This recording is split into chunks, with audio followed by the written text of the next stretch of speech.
advertisement that Oscar Wilde, an Irish playwright and the most important figure in the aesthetic movement, is appropriated currently as the first time he realized, oh, that is me. So we could only construct our self-identity with the reference, with the help of the reflection and the mirror. So let me ask you then, that's Neo-Confucianism.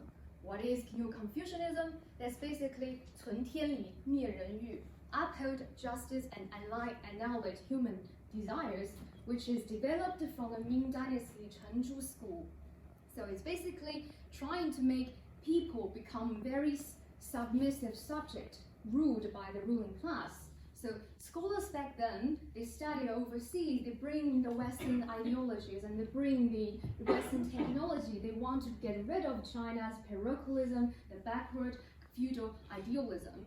So we welcome cosmopolitanism in direct response to parochialism, and individualism in direct response to this kind of a conformism, because Chinese society in the past is very much a conformist society. So Western literature during that period is introduced as the other, as the reference we want. So now I'm going to show you a piece of advertisement I find really interesting. It was published on Red Scarf. It's a website telling Chinese students coming here to study which university you should. When Lady Windermere, played by Scarlett Johansson, she mistakenly discovered that her husband is having an affair with Mrs. Erling, and she was very sad and crying. This Duchess of Warwick approached to her and saying, "Oh, crying is the refuge of plain women, but the ruin of pretty ones." But in the movie, they twisted that words. It become crying is for plain women, pretty women go shopping.